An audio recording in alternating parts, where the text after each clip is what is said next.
Hello friends, welcome again to my channel. It's me Varsha here and today we will read about mass and weight. Because पिछली video में हमने क्या पढ़ लिया था, international system of units means SI system, और इनके 7 base units को भी हमने देखा था। तो आज हम पढ़ेंगे मास और वेट। बहुत ही इजी टॉपिक है ये। तो मास और वेट क्या है? मास किसे कहते हैं हम? जो अमाउंट ऑफ मैटर प्रेजेंट होता है किसी भी सब्सटेंस में उसे हम मास कहते हैं। लेकिन वेट क्या होता है? वेट जो ग्रेविटेशनल फोर्स एग्जर्ट होता है किसी भी सब्सटेंस पे उसे हम वेट कहते हैं। अब देखिए, मास जो सब्सटेंस का होता है ना, वो वैरी नहीं करता, वो हमेशा कांस्टेंट ही रहता है चाहे वो कहीं भी चला जाए। लेकिन वेट वैरी करता है क्योंकि वेट डिपेंड होता है फोर्स पे, और फोर्स कहीं पे भी कम कहीं पे ज़्यादा। समझ रहे हो आप? अब ऐसा यूनिट की अगर हम बात करें तो वेट की ऐसा यूनिट को हम न्यूटन कहते हैं, जिसको हम कैपिटल एन से डिनोट करते हैं। और ऐसा यूनिट ऑफ मास आपको पता है कि किलोग्राम को कहते हैं। सो अब हम पढ़ेंगे वॉल्यूम। तो volume is the amount of space occupied by a substance. ठीक है, वॉल्यूम किसे कहते हैं हम? जो स्पेस ऑक्युपाई किया जाता है किसी भी सब्सटेंस में, यानी वो जितना स्पेस ले रहा है उसे हम उसकी वॉल्यूम कहते हैं। अब ये बुक जितनी स्पेस कवर कर रही है इसे हम उसकी वॉल्यूम कहेंगे। तो वॉल्यूम को हम लेंथ क्यूब में क्या करते हैं?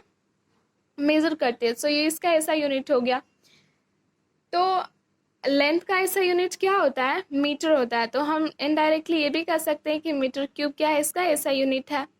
तो हम जब लेबोरेटरी में किसी भी सब्सटेंस को मेज़र करते हैं, उसके वॉल्यूम को मेज़र करते हैं, तो कभी कभी काफ़ी छोटी भी होती हैं चीज़ें, तो हम उन्हें मीटर क्यूब में मेज़र नहीं कर पाते। इसके लिए हमें डेसीमीटर का यूज़ करना पड़ता है। तो आप जानते हो कि 10 डेसीमीटर इज इक्वल टू क्या होता है? 1 मीटर होता है। Very good.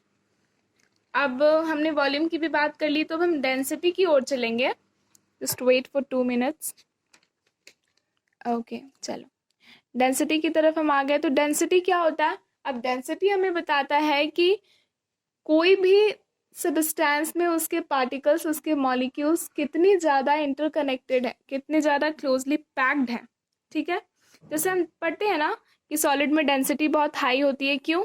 क्योंकि वहाँ पे क्या होता है, सारा मॉलिक्यूल जो होता है ना उसका, वो एकदम क्लोजली पैक्ड होता है, उसके पार्टिकल्स क्लोजली पैक्ड होते हैं।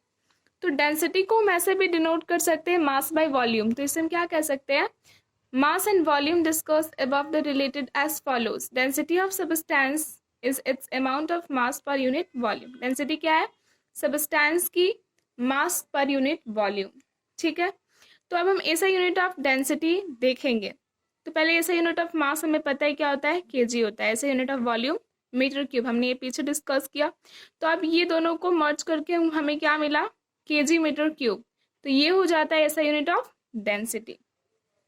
चलो अब टेम्परेचर के बारे में हम बात करते हैं। तो टेम्परेचर क्या है? ये एक फिजिकल क्वांटिटी है जो एक्सप्रेस करता है कि कोई भी चीज़ कितनी ज़्यादा गर्म है और कितनी ठंडी है। So temperature is a physical quantity that express hot and cold. Okay, अब क्या है कि there are 3 common scales to measure temperature. 3 तो कॉमन स्केल को हम यूज करते हैं। कौन कौन सा? सेल्सियस डिग्री या डिग्री सेल्सियस को। ठीक है, इसका स्केल जो होता है ना बेस्ड होता है 0 डिग्री सेल्सियस से, यहाँ आप देख सकते हो। फिर क्या है? फ़ारेनहाइट है, डिग्री फ़ारेनहाइट। ये कहाँ से स्टार्ट होती है? 32 डिग्री फ़ारेनहाइट से। फिर केल्विन स्केल, ये कहाँ से स्टार्ट होती है? 273.15 केल्विन। ओके, इसमें एक नोट करने वाली बात है कि नेगेटिव वैल्यू जो है वो पॉसिबल होता है केवल सेल्सियस स्केल में, लेकिन केल्विन स्केल में नेगेटिव वैल्यू पॉसिबल नहीं होता।